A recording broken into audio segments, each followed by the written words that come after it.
Here at World of Warships, we try our best to make the most broken ships for our customers. Our goal is to make sure to send you back to port as quickly and efficiently as possible. Hi, I'm Martina. Welcome aboard Álvaro de Bazán, and let's see what she can really do with Ripper.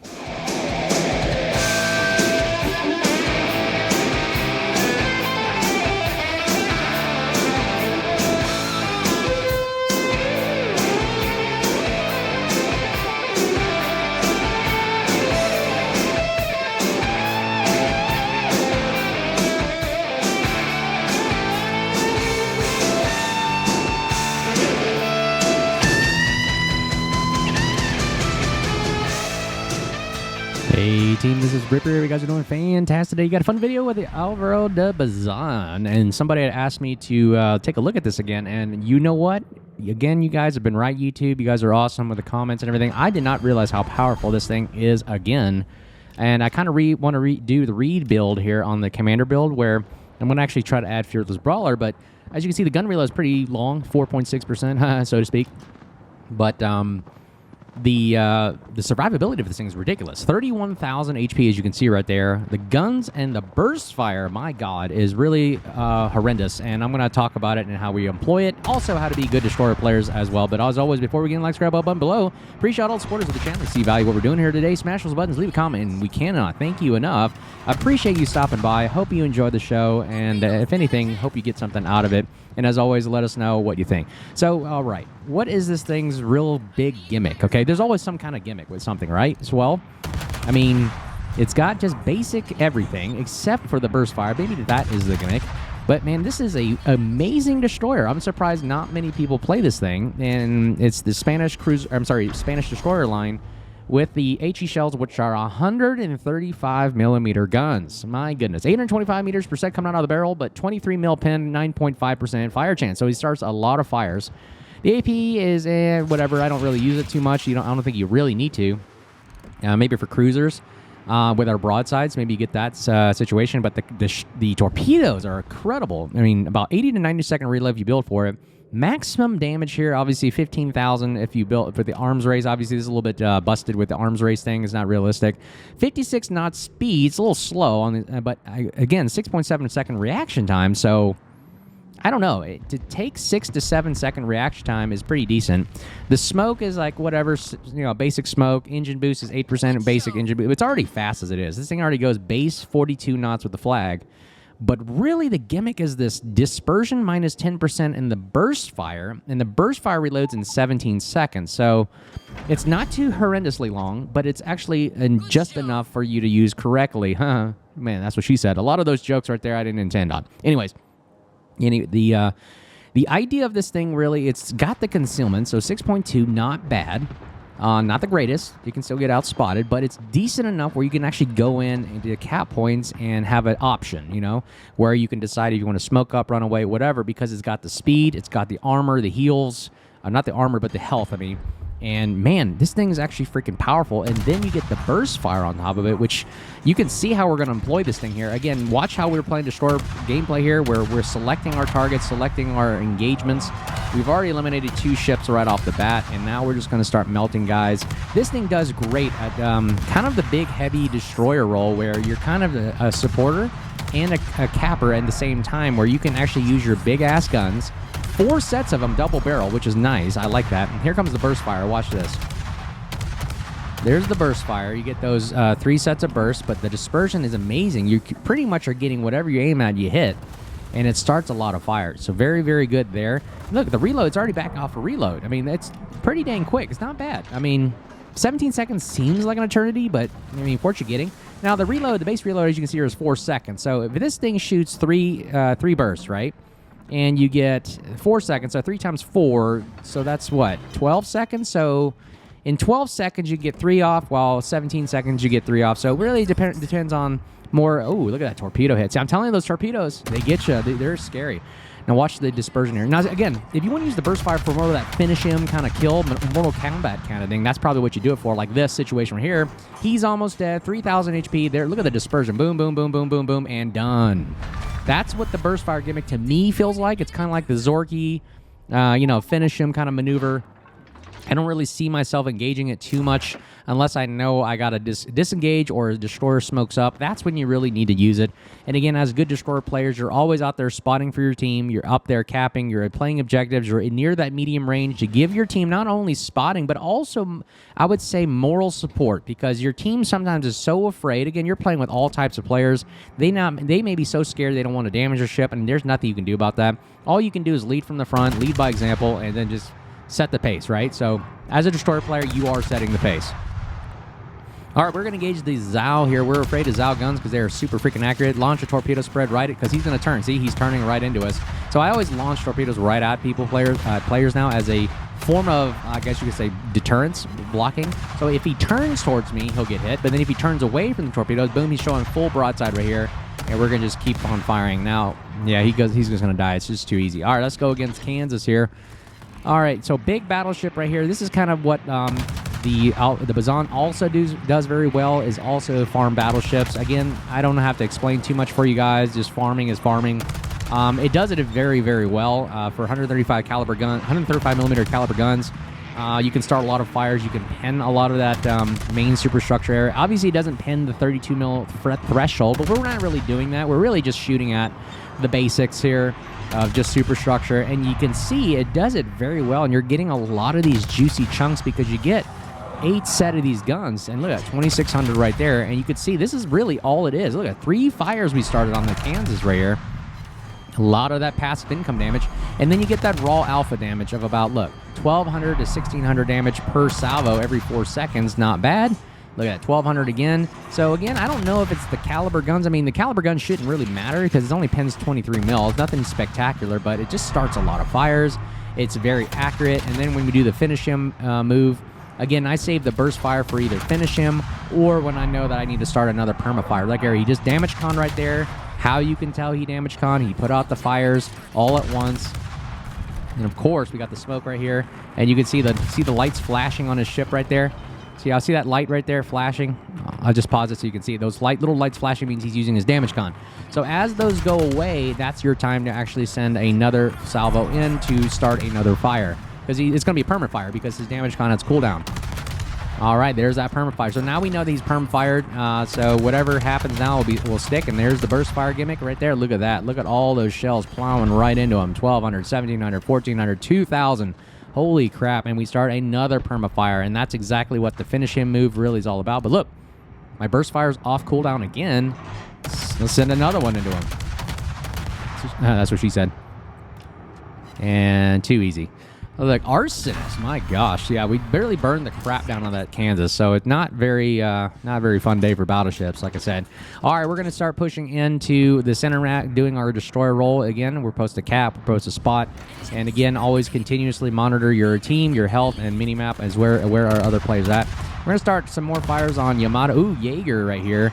Now, the problem here without the burst fire, your dispersion is okay. It's not the greatest, so as you can see right here, watch how I'm aiming right here against Jaeger. You see we get a couple hits there and there, but again, the dispersion, as we start getting further around, it just becomes a little bit wonkier there. And we're getting some fires, we're getting some damage, some chip damage here and there. And you can see, yep, we started. No, we didn't get a perma fire. All right, let's see. Let's knock out this Yamato here. Again, launching torpedoes just in case. The torpedoes come off a cooldown real fast. I'm telling you, it's pretty amazing right here. All right, here comes burst fire gimmick. Let's see if we can get a perma fire on this bad boy. His damage con's already working. You see the lights flashing there, so unfortunately not enough. But look at that raw damage right there. Look at that.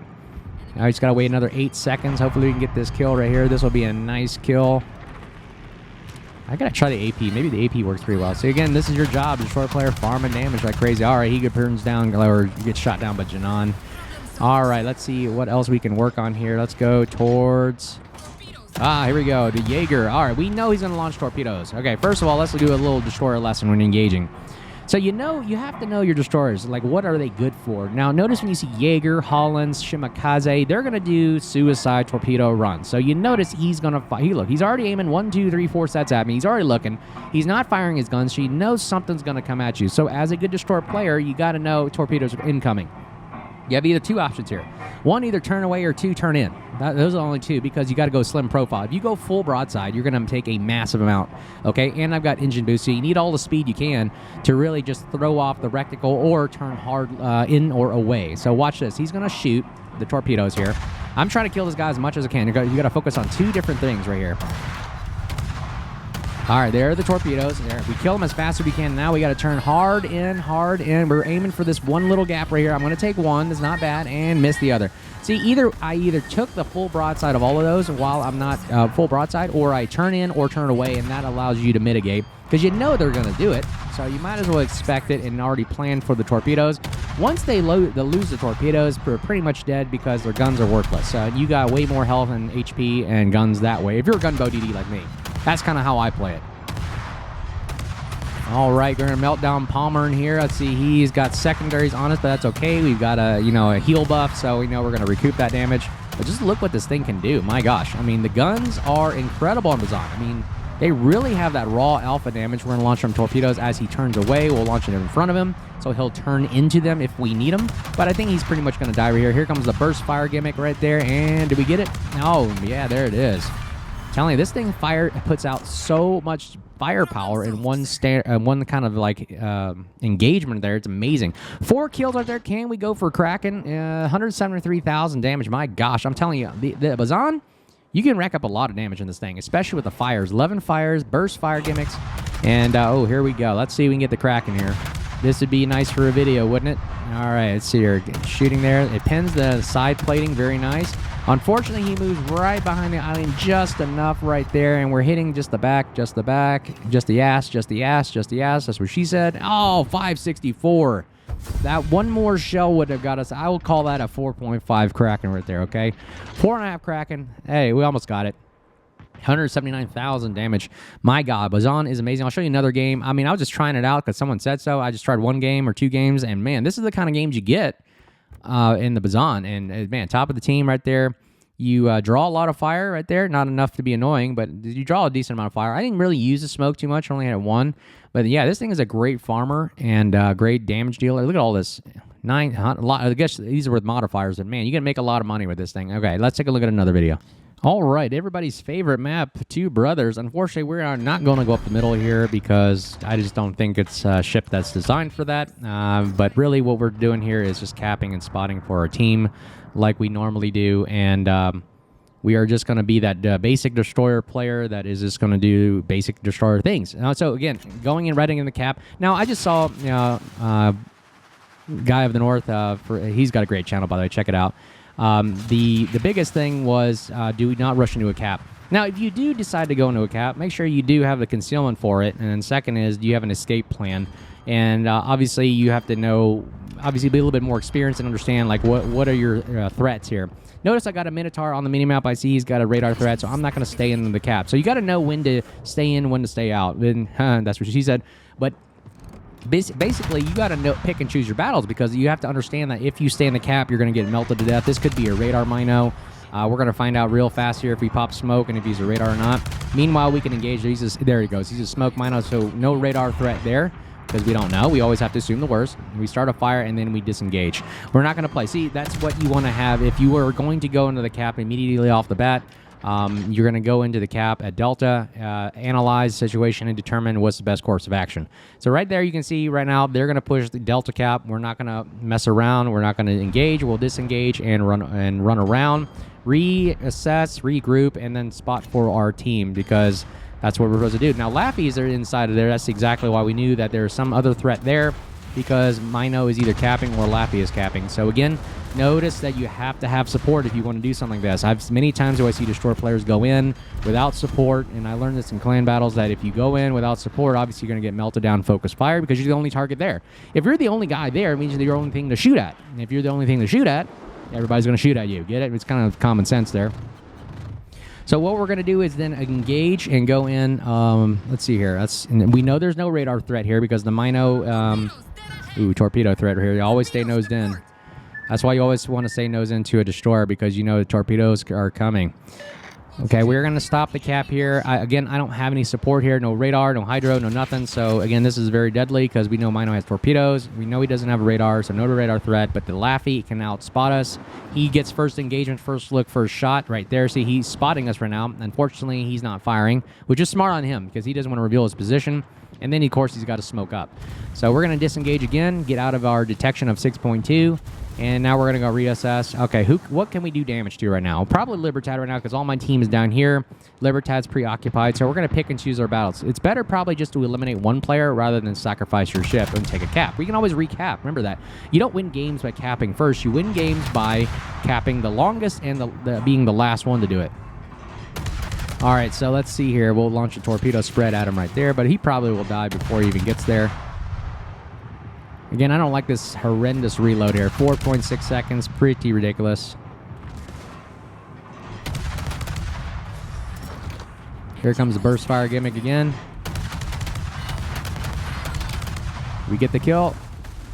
Yeah, somebody stole it from us. Henry stole it from us. Anyways, it's all right. All right, so we get the Libertad out. Now we can go back in because we've reassessed that, hey, there's no other major secondary threat right now. I can go back to Delta, turn back around, and then cap from the south end, meanwhile staying close to my support in case I do need it, because remember, if the destroyer and a Mino open up on fire, they are subjecting themselves to enemy fire as well. So I always want to keep that second thought process as I want to make them, the enemy, a threat, or have a threat at them so they rethink their thoughts right here.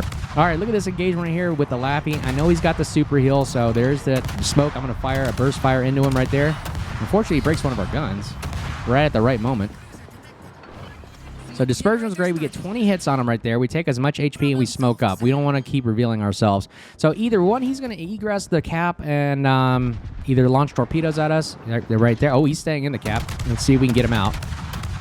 See, I kept the burst fire on because I know as soon as he spots that or goes undetected or undoes his smoke, he can. Actually, I thought he was going to pop his smoke again. Unfortunately, he keeps firing. I'm on a reload here. See, I should have kept the burst fire off, but I'll just do it one more time.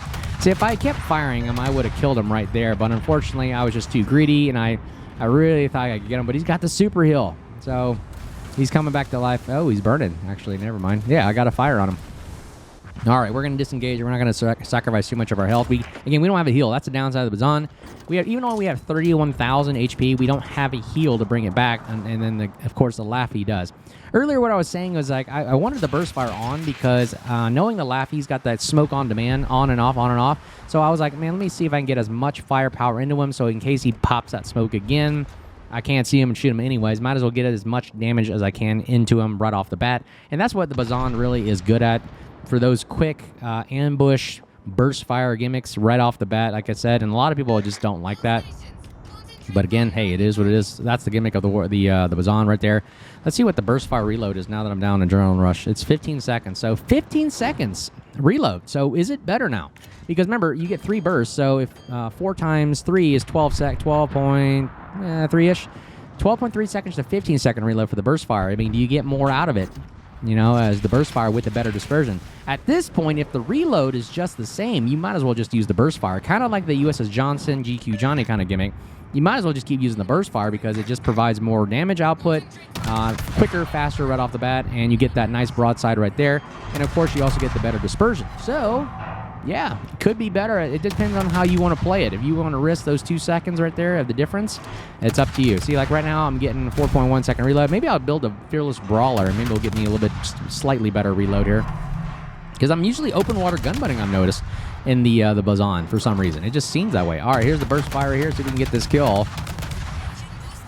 Come on, baby. Let's get... Oh, he's got the heal going. He's got the heal going. 1, 2, 3, and boom. There he goes. He goes down. First kill of the day. 45,000 damage. And that's exactly why that burst fire, just to get in all that damage real quick so he doesn't have a chance to heal. And that's what we do. Now we're going to cap Delta like we always do as a good destroyer player. Cap. Now we're going to run and support. Now, why did I go down to the south? Because I looked at my UAE. I looked at the mini-map. First step is look at your mini-map, figure out where are you at. Obviously, Bravo Cap is going to be overwhelmed by 4 to 5 ships right there. And then my other players down south need help. My Yueyang is low on health. My carrier is getting overwhelmed by Yoshino and Iowa. Let's go down here and support where support is needed. Because, again, we could potentially lose this game. There go the airplanes right there. AA is pretty trash. It's only got a 3.5 continuous damage, so whatever. All right, let's see if we can... Okay, launch torpedoes into that gap. As you can see, torpedoes in the gap is great because I'm always playing for the gaps. If Yoshino drives into that, he's probably going to take some damage right there. So we're going to go in an open water gunboat here. Again, the range is decent. 12.6 seconds is decent enough for me to accurately shoot these guns, as opposed to going out to 14.5 to 15, ranges. It just doesn't seem very comfortable to me. I feel like I can do more damage, as well as I can use those points for something else, such as reload, health, maybe torpedo reload. Depends. I just don't like the range, honestly. I don't need it. I think, again, most engagements happen in these ranges anyways, and to be accurate, and then of course I can smoke up if I need to disengage. So again, as always, a good short player. I'm always moving, always spotting, always keeping the pressure on the enemy, always fighting, starting fires, using that reload rate to really help out the team. Again, look at what he's doing. He's playing into the gap where I launched those torpedoes, and oh, there they are. What are they going to do? Boom. Just two torpedoes. I'm telling you, these torpedoes, man, they come out of nowhere. And 76,000 damage, 2 kills right there off the bat. And let's see if we can work on Iowa right here. Okay, we're going to open water gunboat with Iowa, and this is how we would do it. He's going to nose in. Again, I'm always like playing the nose in aspect here because I noticed that the dispersion is really hard with the aiming with the battleships and the cruisers and even destroyers. If you're nosed in, always jinking in and out, you can actually throw off a lot of shots that way. And again, I got to make sure I have enough health to do this. Watch this. We're turning away. Let's see if we absorb any of this. We're speeding up. Yep, he clips our back right there. And notice I'm going full broadside over here, and here comes a burst fire. Let's see if we get him. Oh, never mind. And he gets one shot off before he dies. I'm wondering how he did that. And he takes 2,000 damage off of us. I thought I killed him before he got that shot off. I don't know about you. I don't know if there's some kind of maybe lag or something because I'm getting these shots at the very last minute. 3 kills right there, 82,000 damage, and that is how we secure the southern flank right there to help out our team, killing those last 2 ships, southern, and Laffy goes down. That's how you kind of really play Bazán. It's really that open water. Actually, there's an audible there. You can either open water or you can play low concealment because with the concealment of 6.2, it's actually pretty decent. Kind of Kleber leg mod concealment, but with guns. So I feel like this is kind of Kleber-ish with the 4-gun turret system with a speed of 42 knots, which is fast, and you can even get the reloads about 4 seconds. It's almost like a Kleber. It's kind of like plays a Kleber leg mod, but you get the guns instead of just focusing on torpedoes. 1,082,000 damage there, 1 million credits, 82,000 damage, like I said, 3 kills, 8 fires. Again, you start a lot of fires, and we get that nice torpedo hit at the last minute there. And top of the team, roughly. And yeah, a lot of people shooting on it. It's 951,000. Again, it plays similar like Kleber. I want to say you just don't get that 55-knot engine boost that you would in Kleber, but you get the 4-gun turret system. Allows you to do that kind of damage, that kind of fun. Anyways, what do you think of Bazán? Do you think it's worth it? Do you think it's fun? I think people should try to play this more. It's actually pretty freaking powerful. I never realized it, and it's got that burst fire gimmick. As always, hope you enjoyed the video. You got some non specials buttons. Leave a comment. Thanks for stopping by, and as always, if you see me out there, make sure you say hello, and I hope you enjoy your day. We'll see you soon. Cheers.